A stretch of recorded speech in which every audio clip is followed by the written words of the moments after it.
Pessoal, boa noite. Conforme prometido, estamos de volta aqui online para produzir as videoaulas que servirão de orientação, né? Para que vocês degustem esse conteúdo do assunto Zoologia dos Cordados, tá certo, pessoal? Então vocês vão ter essas aulas para vocês aprenderem os detalhes aqui das informações que eu passei nos slides e apostilas e para revisar, né, quando forem estudar para a nossa prova dessa semana, tá certo? Então hoje nessa aula nós vamos ver os três grupos restantes de cordados, as três ordens, né? Ou melhor, ordem não, né? As três classes, os répteis, as aves e os mamíferos. Então, se tudo der certo, a gente vê isso nesse único vídeo, num fôlego só, tá? Você pode parar depois, né? Quando for estudar, assistir um pouquinho, né? A parte do assunto que é dos répteis, para um pouquinho, descansa, depois volta lá para assistir as aves, para um pouquinho, né? Revisa as anotações, reforça o que você viu no vídeo, depois volta para ver os mamíferos, tá certo, pessoal? Isso pode ser feito no mesmo dia ou, né, em dias diferentes, né? Então vocês terão a terça e a quarta para organizar aí esse estudo, tá certo? Exceto a turma do segundo B de agroindústria, que já viu, né, todo o assunto, né, mas também pode, né, e deve, né, consultar esses vídeos para fazer, né, a sua revisão. A turma do segundo B e do segundo A é que obrigatoriamente tem que assistir todos os vídeos que eu disponibilizar, todas as videoaulas que estarão disponíveis no SIGA, tá? O pessoal do segundo C faltou do assunto apenas duas ordens, as aves e os mamíferos. Então, se acharem que já estão por dentro do assunto e quiserem economizar tempo, né? Lembrando que vocês ainda têm que estudar os artrópodes e os equinodermos, tá certo? Naquela videoaula de sábado, que já está também no SIGA, tá? Se vocês aí do segundo C quiserem economizar tempo, né? Só assistam então as aulas de aves e mamíferos, que foram as aulas que faltaram para vocês. Mas eu recomendo, né, que vocês assistam todos os vídeos disponíveis, né? Vai ser bem melhor para o seu aproveitamento no dia da avaliação. Então, vamos deixar de conversa introdutória e vamos ao que interessa, né? Vamos ao estudo das classes de cordados que falta a gente ainda falar, tá? Então, comecemos aqui com a classe dos répteis, né? Ou reptilia, em latim, né? Que foram os primeiros grupos, foi o primeiro grupo de vertebrados que conseguiu uma adaptação completa à vida no ambiente terrestre. Como a gente viu na aula anterior, os anfíbios têm uma adaptação incompleta a esse modo de vida terrestre, tá? Eles ainda são muito dependentes da água, principalmente no que concerne à sua reprodução. Precisam depositar os seus ovos em meio aquático ou em ambiente úmido, muito úmido, né? Esses ovos eles vão dessecar, né, muito facilmente, né? Eles vão se ressecar, perder água, desidratar muito facilmente, uma vez que eles não têm uma casca protetora, né, que os protege, né, que retém a água dentro do ovo. E além disso, né, os anfíbios, os principais anfíbios, que são os anuros, tem aquela fase larval, né, fase de girino, que é totalmente aquática, né, que vive na água, tá certo? Então vamos conhecer mais sobre os nossos amigos, os répteis, tá? Então a classe reptília tem as seguintes características gerais, tá? Então nós temos animais com uma pele muito seca, ao contrário dos anfíbios, né, que tem uma pele úmida. Existem escamas na pele dos répteis que estão ausentes nos anfíbios, de uma maneira geral, com exceção de algumas espécies de cobras cegas, né, de cecílias, né, que são anfíbios, né, que tem, né, pode apresentar algum tipo de escama, né, alguma estrutura parecida com escama, tá? Essa pele dos répteis, né, é pouco glandular, uma diferença da pele dos anfíbios, né, que era rica em glândulas, glândulas mucosas e glândulas de veneno, né, as glândulas serosas, tá? As maxilas, né, são animais com a mordida mais forte do que a dos anfíbios, né, que não tem uma mordida lá muito forte, né? Apresentam fecundação interna, o que difere dos anfíbios anuros, né, os principais anfíbios, que têm a fecundação externa, fora do corpo da fêmea, tá? São independentes da água para a reprodução e, né, o que os classifica como vertebrados do grupo dos amniota é que esses, né, esses répteis foram os primeiros a desenvolver esse tipo de ovo, que a gente chama de ovo terrestre, com uma casca calcária ou coriácea, que se diferencia dos ovos dos peixes e dos anfíbios pelo fato de ter, né, além da casca, as três membranas extraembrionárias, né? O córion, o âmnion e o alantoide, né? A gente vai falar com mais detalhes quando da descrição desse tipo de ovo nos próximos slides, tá? Então são os primeiros aminiotas, dotados de três membranas extraembrionárias, ou seja, que envolvem o embrião. São elas o córion, o âmnion e o alantoide, tá? A respiração nesses animais é pulmonar. Também existe trocas gasosas na região bucal de algumas espécies de tartarugas, tá? Então, crocodilos, jacarés, tartarugas, cágados, que são répteis aquáticos, né? Semi-aquáticos, na verdade.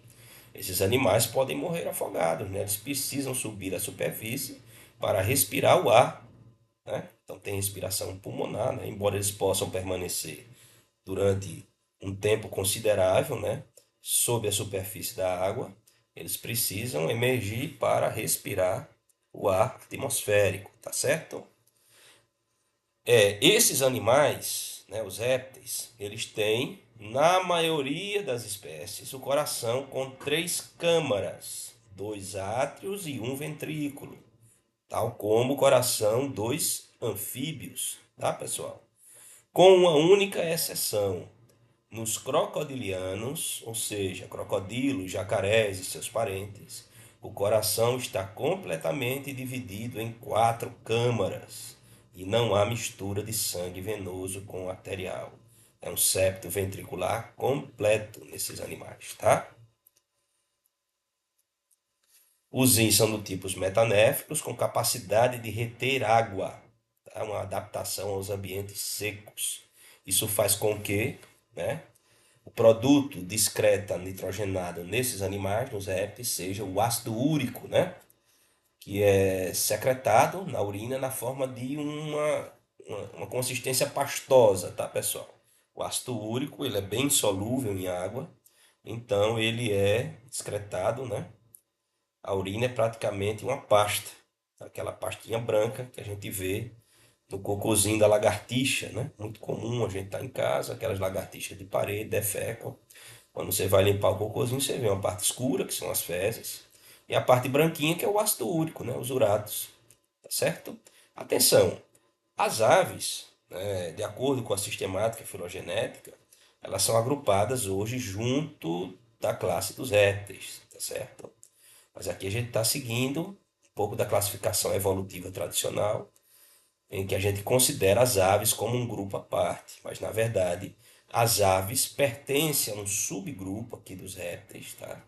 Chamado de Arcosáurea, tá, pessoal? Os arcossauros, tá? O que é que são os arcossauros, tá? Então, é o seguinte, deixa eu passar aqui para o quadro, ver se eu consigo acionar a minha caneta, tá certo, pessoal? Então, nós temos aqui, tá?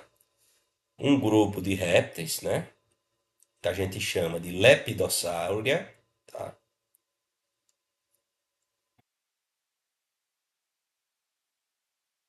Lepidossauros, tá? Aqui você vai incluir dentro desse grupo dos leptossauros os lagartos, as serpentes, né? Que pertencem à ordem dos esquamata,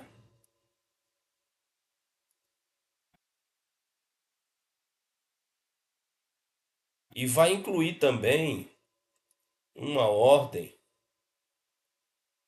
de répteis parecida com lagartos, tá? Mas que são, né, um grupo diferente dos lagartos, né? Os esfenodonta,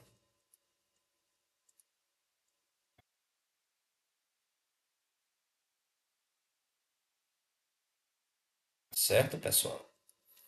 Então, esses aqui, esfenodontos, são chamados tuataras, são duas espécies de um animal parecido com um lagarto, nativas da Nova Zelândia. Esse grupo foi mais diversificado, né, há milhões de anos, mas hoje só restam duas espécies. Então é considerado, né, o que a gente chama de fóssil vivo, né, popularmente conhecido como fóssil vivo, né, os tuataras da Nova Zelândia, tá certo? E um outro grupo de répteis, tem outros grupos, né, como por exemplo os ictiossauros, né, os répteis aquáticos, né, fazem parte dos mosassauros já extintos, mas isso não nos interessa, né? O que nos interessa aqui é falar dos arcossauros. Então, esse grupo aqui, ó, de répteis, os arcossauros, inclui os dinossauros,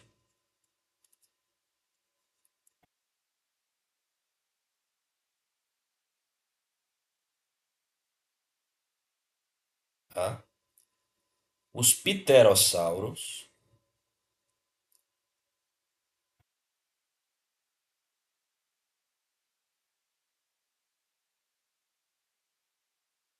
os crocodilianos,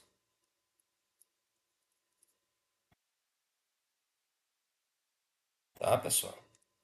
Jacarés e crocodilos. E por fim, as aves, tá? Esses são os répteis do grupo dos arcossaura, tá, pessoal? São esses aí. Então voltemos aqui para os slides, tá?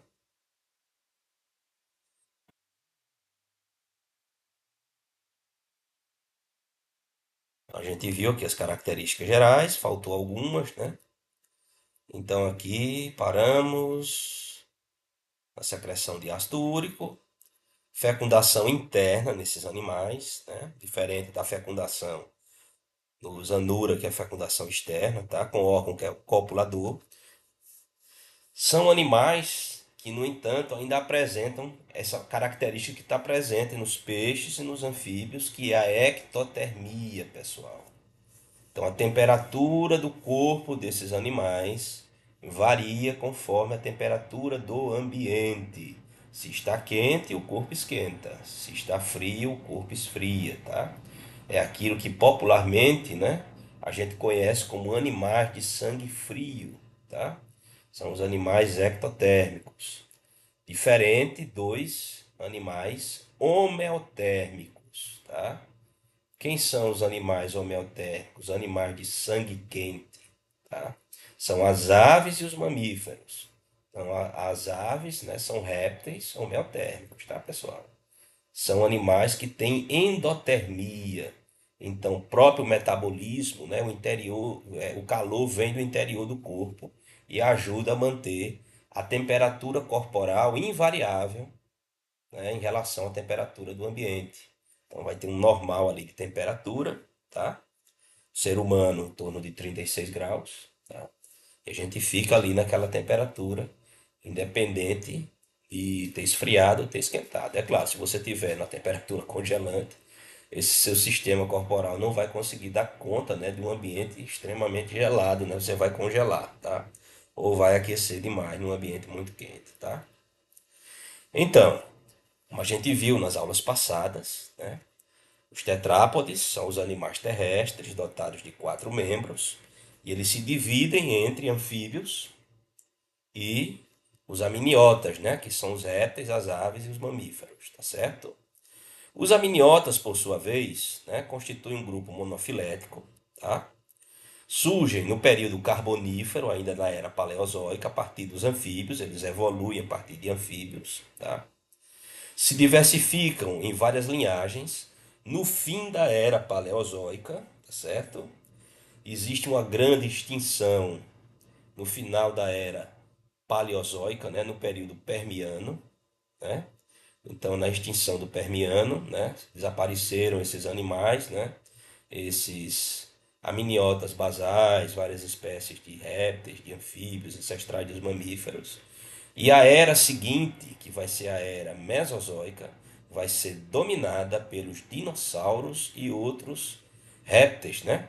A era Mesozoica vai ficar conhecida como a era dos répteis. A era Mesozoica vai terminar, né, terminou há 65 milhões de anos atrás, com a queda do meteoro no Golfo do México, que aniquilou os dinossauros, né, e outras espécies de répteis que dominavam os nichos ecológicos daquele período na vida na Terra. Tá? Em seguida veio a era Cenozoica, que é a era que a gente está hoje, que é a chamada Era dos Mamíferos, quando os mamíferos, que na época dos dinossauros eram constituídos de poucas espécies de pequeno porte, pequenos animais, na sua maioria noturnos e insetívoros. Eles puderam evoluir depois de que os nichos ecológicos ficaram vazios após a extinção dos dinossauros. Então houve uma grande diversificação dos mamíferos, que deu origem à era atual, que é a era Cenozoica, a era dos mamíferos, onde a gente vive, né? Estamos nessa era, tá? Então, os amniotas, pessoal, eles se dividem em três linhagens, conforme a anatomia do crânio, tá certo? Existe na região lateral do crânio, no osso temporal, três situações que vão corresponder às três linhagens de amniotas que a gente tem, tá? Então, você tem o grupo dos anápsidos, tá certo? Os anápsidos, tá aqui, ó. Os anápsidos, que são animais cujo crânio não apresenta aberturas na lateral, no osso temporal do crânio, tá certo? Então não tem essas aberturas. Então são os quelônios, as tartarugas, que são répteis também, né? Você não tem essas aberturas na lateral do osso temporal, nenhuma abertura. Então esse é o crânio do tipo anápsido, tá? A outra linhagem é a linhagem dos diápsidos, tá, pessoal? Quando o crânio vai apresentar duas aberturas de cada lado. Aí inclui os esquamata, né? E os arcossáurios em geral, né? Crocodilianos, aves, dinossauros, né? Esses aí são diápsidos. E finalmente a terceira linhagem, que é a nossa linhagem, né?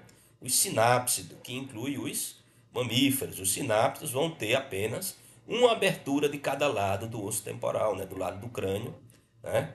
Só tem essas duas aberturas aí. Então são os sinápsidos. Enquanto os diápsidos têm duas aberturas de cada lado, tá? Então, a era Mesozoica, como eu falei para vocês, foi a idade dos répteis, né?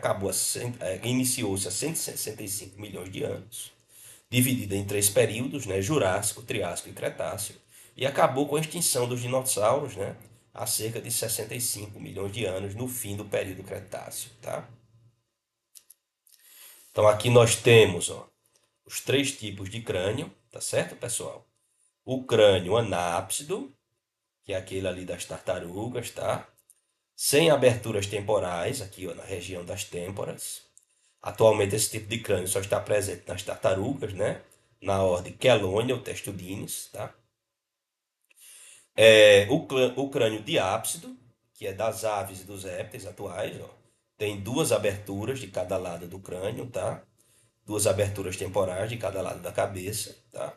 E o crânio dos mamíferos, ou o crânio sinápsido, que só tem, né, uma abertura em cada lado da cabeça, né, no osso temporal, tá?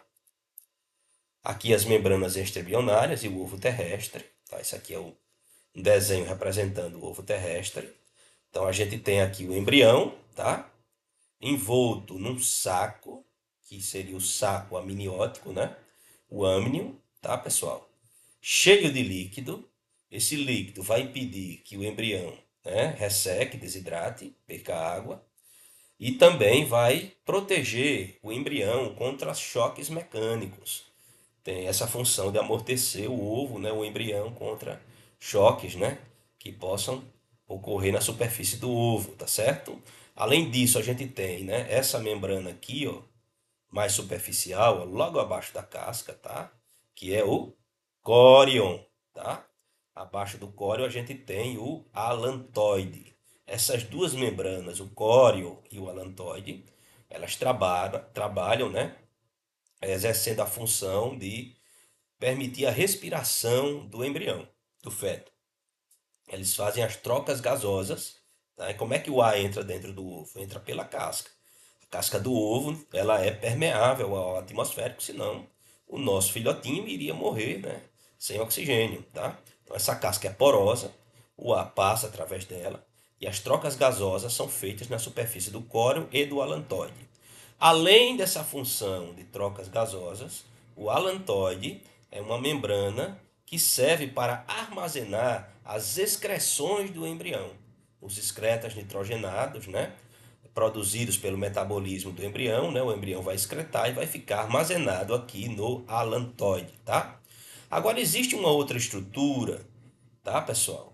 Que pode aparecer nos ovos também dos anaminiotas. Essa aqui não é uma membrana extraembrionária típica dos aminiotas, né? Tem tanto aminiotas como em anaminiotas, que é o saco vitelino.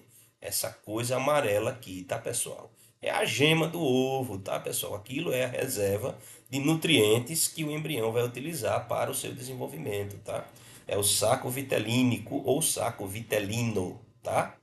É claro que nos mamíferos, os mamíferos, a maioria deles não bota ovos. É um grupo muito restrito de mamíferos, como a gente vai ver que bota ovos. Essas funções do córeo, do alantoide e também do o saco vitelino praticamente não vai existir, os mamíferos placentários, né? Uma vez que a placenta vai, né, possibilitar a nutrição, né, do embrião a partir, né, do organismo materno, tá? E também o córeo e o alantóide vão entrar na composição aí da membrana da placenta, tá? Então, o ovo amniota dos répteis possui três membranas extraembrionárias que possibilitaram a reprodução independente da água, permitindo a conquista definitiva do ambiente terrestre pelos tetrápodes, né? O córeo faz as trocas gasosas, o âmnio envolve o embrião, proporciona um meio líquido e protege contra choques. O alantóide também faz as trocas gasosas e acumula excretas nitrogenados. E o saco vitelínico é a nutrição do embrião, aquilo que a gente chama de vitelo ou gema, tá, pessoal? A casca pode ser, né, mais mineralizada, tem uma consistência calcária, como os ovos das aves, né? Ou coriácea, como são os ovos de lagartixa, de serpentes, de lagartos, que são, né, tem uma casca mais molinha, lembrando o couro, a consistência de couro, né? Tá certo? Então aqui a evolução, né, dos amniotas, tá, pessoal? Com seus grupinhos aqui. Então observe aqui nessa árvore filogenética, né? Que nós temos aqui os ancestrais e aqui os grupos derivados, tá? Então surge aqui as tartarugas, um grupo bastante antigo, né? Répteis aquáticos que não são dinossauros, né? Como aqui os plesiosauros e os ictiossauros, que pertencem a outro grupo de répteis, tá, pessoal? Aqui, ó, os nossos amigos arcossauros, ó, pterossauros, dinossauros, crocodilos, aves, tá, pessoal? Aqui os répteis primitivos, né? Ancestrais dos mamíferos, tá, pessoal? Como os dimetrodontos, os pelicossauros, tá? Que deram origem aos terapsídeos, que por sua vez deram origem aos mamíferos. E aqui os répteis, né? Que compõem o grupo dos leptossauros, né? Os escamados, que incluem as serpentes, os lagartos e as anfisbenas, e os esfenodontes, né? Os esfenodonta, né, que são o lagartinho, parece um lagartinho, né, que é o tuatara da Nova Zelândia, tá? Então tá aqui mais detalhada a classificação dos répteis, né? Então o grupo classe répteis é considerado parafilético, se exclui as aves, de acordo com a metodologia cladística de classificação, tá? Seguindo a sistemática evolutiva tradicional, como eu falei, as aves aparecem num grupo classe à parte. dadas as especializações do grupo, a presença das penas e a homeotermia, tá? Dentre outras. Os diápsidos, répteis e aves, se dividem em três subgrupos, tá? Lepidosauros, que inclui pterossauros e demais répteis, com exceção das tartarugas, e os arcossauros, tá, pessoal? Dinossauros, crocodilianos e aves, além dos pterossauros, tá? E tem esse terceiro grupo aqui dos sauropterídeos, né, que são os répteis aquáticos extintos, com exceção de Ictiosaura, tá? Atualmente nós temos essas quatro ordens aqui de répteis, tá, pessoal? Primeiro, a ordem Testudines, ou Chelonia, que é a ordem das tartarugas. A ordem Esquamata, ou dos escamados, que inclui os lagartos, as cobras e a cobra de duas cabeças, pessoal, que não é cobra nem lagarto, tá? Mas é um bicho aparentado com eles, né? Elas são chamadas de anfisbenas, as cobras de duas cabeças, tá? Inclui também a ordem Esfenodonta, tá, pessoal? Que inclui aí os tuataras, né? São duas espécies restritas à ilha da Nova Zelândia, tá? E a ordem Crocodilia, tá? Que inclui os aligatores, os crocodilos, os gaviais e os jacarés, tá? Os répteis, excluindo aves, apresentam uma diversificação com cerca de 7.000 espécies atuais, tá? É um grupo que tem bastante, um número considerável de espécies, tá, pessoal? Então aqui são as características dos quelônios, ou textudines, né? São os únicos vertebrados com cintura escapular e pélvica no interior das costelas, tá? A presença da carapaça dorsal característica, né? A gente chama de carapaça, aquela parte de cima da tartaruga, tá? E plastrão, a parte ventral, tá, pessoal? O interessante das tartarugas, tá? É que assim como os crocodilianos, elas não têm o sexo dos indivíduos determinado pelo número de cromossomos, e sim pela temperatura do ninho, né? Durante o choco do ovo, tá certo? Por exemplo, né? Baixas temperaturas, as temperaturas mais baixas vão produzir machos. Nas temperaturas mais altas, produz fêmeas. Nos jacarés e crocodilos vai ser o contrário, tá, pessoal? A temperatura determina o sexo do filhote que vai nascer, tá certo? Aqui, né, anatomia externa da tartaruga interna, tá? Algumas espécies de tartaruga, algumas de água salgada, né, e de água doce, tá? Tartaruga mordedora da América do Norte, tá? Aqui a ordem esquamata, que inclui os lagartos, as serpentes e as anfisbenas, tá, pessoal? Então, esses animais, né, os escamados, eles têm, né, uma pele revestida por escamas ou placas córneas epidérmicas que eles trocam periodicamente, né? Então, lagartos e serpentes vão trocar a pele, né, periodicamente, tá certo? E eles têm, né, o que a gente chama de crânio cinético, tá? Principalmente as cobras. Então a mandíbula é móvel, né? Ela é dividida em duas partes. Ela consegue se expandir, né? E o crânio também, os ossos do crânio são móveis, o que possibilita que as cobras, principalmente, consigam engolir presas de grande tamanho, né? Às vezes maior do que a sua cabeça, né? Devido a esse crânio cinético, tá? Então nós temos três subordens dentro da ordem dos escamados. Os lacertílios, que são os lagartos, tá, pessoal? A subordem Anfisbenia, que são as cobras de duas cabeças, né?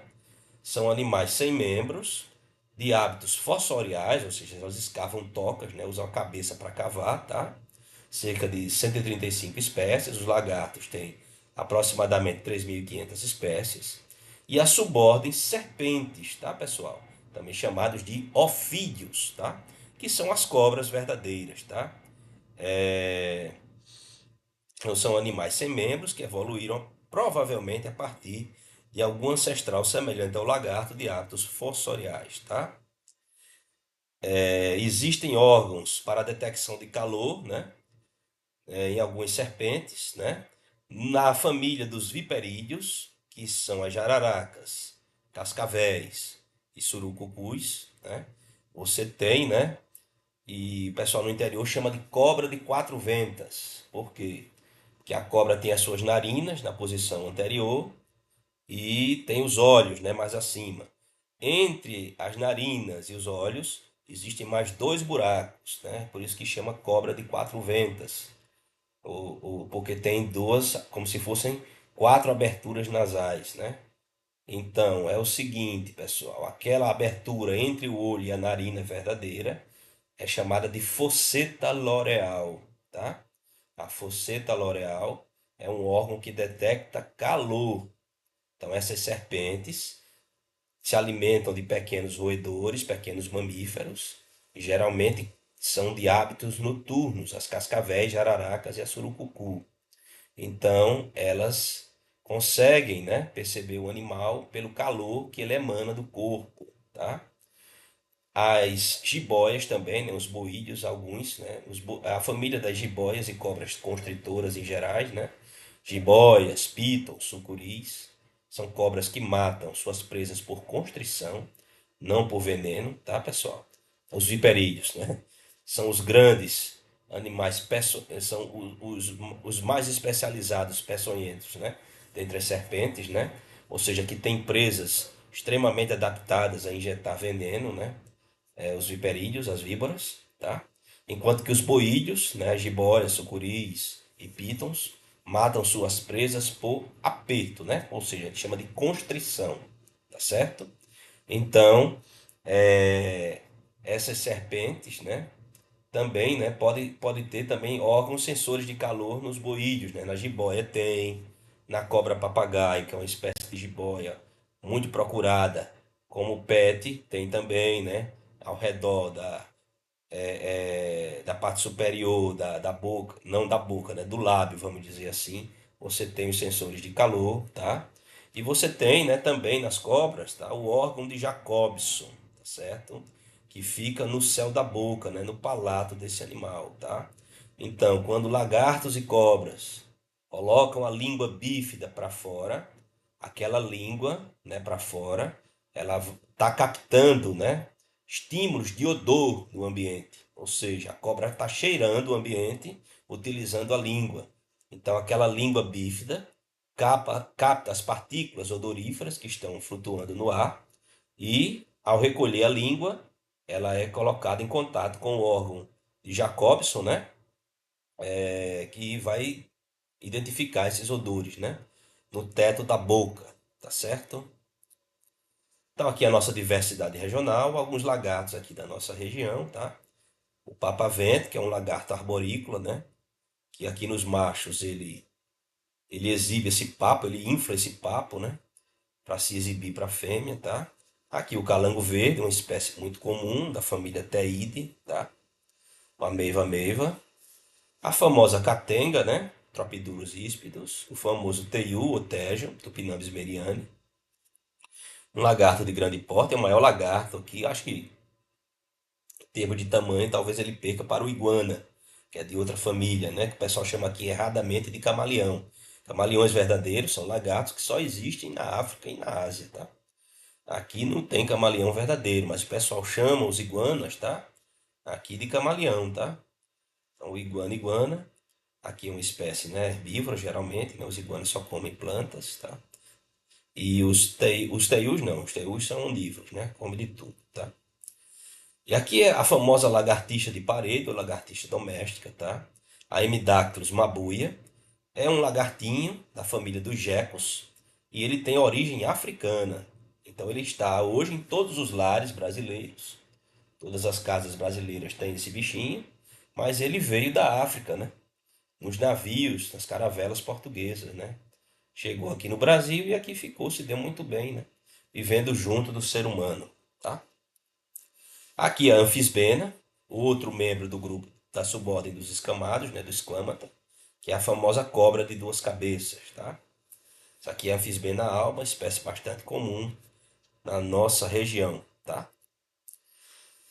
Então, as serpentes, tá? Aqui eu estou detalhando as famílias das serpentes, mas eu não vou cobrar isso na prova, tá? Essas famílias aí, dessas cinco famílias, não vou cobrar, mas se você quiser aí depois ler a respeito, tá aí as informações básicas, né? Um resuminho sobre as características de cada família, certo? Nas serpentes, né, elas têm interesse médico, porque são animais peçonhentos, ou seja, são animais que conseguem injetar toxina dentro do corpo de outro animal. É diferente de um animal venenoso, que é um animal que, ao ser consumido, ao ser engolido, vai intoxicar o animal que o predou, tá? Às vezes até matando. Mas as serpentes são animais peçonhentos. Mas nem toda serpente tem peçonha, tá, pessoal? Esse veneno é uma adaptação das glândulas salivares desses animais que produzem essas toxinas, essa peçonha que é utilizada para caçar. Mas tem serpentes que não têm glândulas de veneno, né? Então aqui nesse desenho você está vendo aqui uma serpente que é áglifa, ou seja, ela não tem veneno nem tem presas inoculadoras de veneno na boca, tá certo, pessoal? Então esse animal vai matar as suas presas, provavelmente por constrição, tá? Então as serpentes áglifas são aquelas que não possuem presas inoculadoras de veneno. Um outro tipo de serpente em relação à posição das presas são as serpentes opistóglifas, tá? São aquelas serpentes que têm peçonha, produzem veneno, né? E injetam o veneno, a presa inoculadora do veneno, ó, está lá no final da boca, tá, pessoal? Na maxila, né? Superior, você tem a dentição opistóglifa. Essas serpentes, para ela injetar o veneno, ela tem que morder o animal, né? Dar uma pregada mesmo no animal ou na pessoa que ele está mordendo para conseguir injetar o veneno, tá? É diferente das víboras, né? A família dos viperídeos, que são altamente especializados no que diz respeito à picada. Então, as víboras injetam o veneno dando uma simples picada. Então, um simples toque com as suas presas especializadas, os viperídeos, o veneno já vai estar lá injetado, né? Ela não precisa morder, ela basta picar, tá? Então, aqui nós temos um outro tipo de serpente venenosa, um outro tipo de presa, que são as cobras, ó, proteróglifas, tá? Que são essas que têm a presa, ó, na parte da frente da boca. Só que essa presa ela é fixa, ela não tem mobilidade. São presas grandes, tá? Mas não tão grandes como o do próximo grupo, do grupo que vai vir a seguir, tá?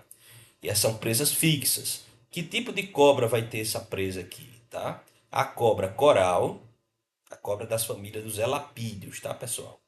Então, as cobras corais, as najas, as mambas, as taipãs australianas, né? Pertencem todas à família Elapidae, tá, pessoal? São essas cobras, os elapídeos, ó, que têm essas presas fixas aqui na parte anterior, tá certo? E também as serpentes marinhas, que pertencem a outra família relacionada aos elapídeos, tá? E finalmente, os grandes especialistas no que, no que diz respeito à picada, né? Que são os viperídeos, tá, pessoal? As cascavéis, jararacas, surucucus, urutus, tá? São o tipo de presa que eles apresentam é presa solenóglifa. São duas presas, né, de grande tamanho, tá? Que quando o animal está de boca fechada, ó, essas presas ficam dobradas, tá? Essas presas só vão se projetar para frente quando o animal abrir a boca e for realizar a picada. Essas presas são ocas, tá?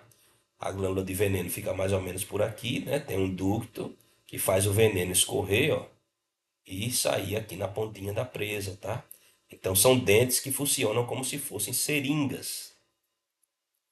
Tá aqui, ó, revisando, né? Os quatro tipos de presa, né?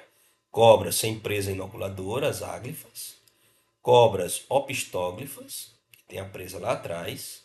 Cobra proteróglifa, que tem a presa na frente, mas ela é fixa, né, e mais curta. E as cobras solenóglifas, né, que tem grandes presas na frente, mas essas presas são dobráveis, né? Ficam voltadas para dentro da boca do animal quando ele está de boca fechada, tá? Aqui os esfenodonta, pessoal. Esse bichinho aqui é o famoso tuatara, né? Um fóssil vivo, duas espécies de tuatara que existem na Nova Zelândia, tá certo, pessoal?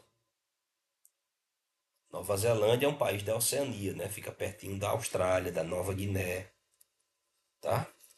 E aqui a última ordem de répteis, né? Os crocodilianos, tá? Um crânio maciço e alongado. Possuem hábitos aquáticos, né? De água doce. E uma espécie que também frequenta a água salgada, né? O maior dos répteis, né? O crocodilo de água salgada. Crocodilos porosos, né? Do sudeste asiático e da Oceania, tá certo? Esses animais, há milhões de anos, eles tinham também espécies terrestres. A condição ancestral, salvo engano da minha parte, dos crocodilianos é de animais terrestres, né? Que depois se adaptaram ao meio aquático. Então só sobraram hoje os crocodilos aquáticos. Os crocodilos terrestres foram todos extintos, tá?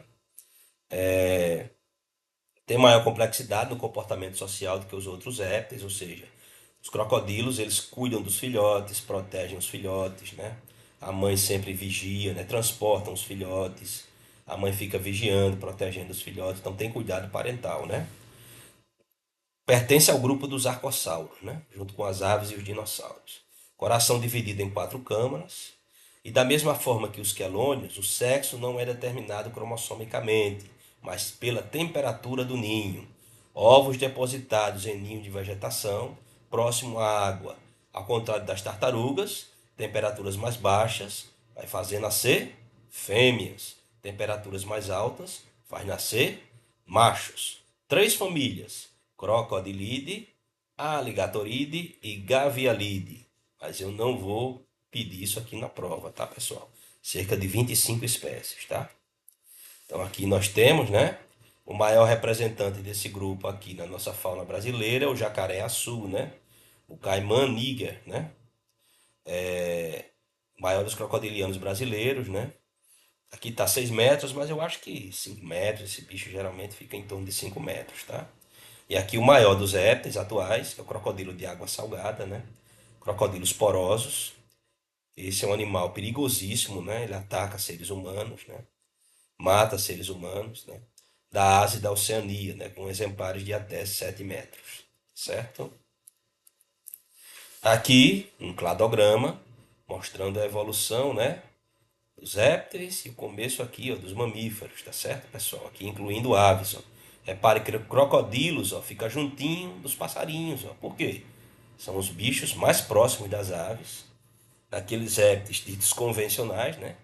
São os crocodilos. Ó. Qual é o grupo deles? Ó? Os arcossauros, né? O outro grupo qual é? Lepidossaura, né? Inclui os esfenodontas, as anfisbenas, os lagartos e as serpentes. Ó. Esse grupo aqui é o dos escamados e aqui o tuatara, né? Os fenódon, tá? E aqui os anápsidos, que são as tartarugas, e os sináptas, que são os mamíferos. Bem, essa parte aqui já terminou. Qualquer dúvida, mande a pergunta pelo Siga e eu vou me preparar aqui para trazer para vocês a próxima aula, que é da classe das aves, certo? Então, até daqui a pouco, quando eu vou postar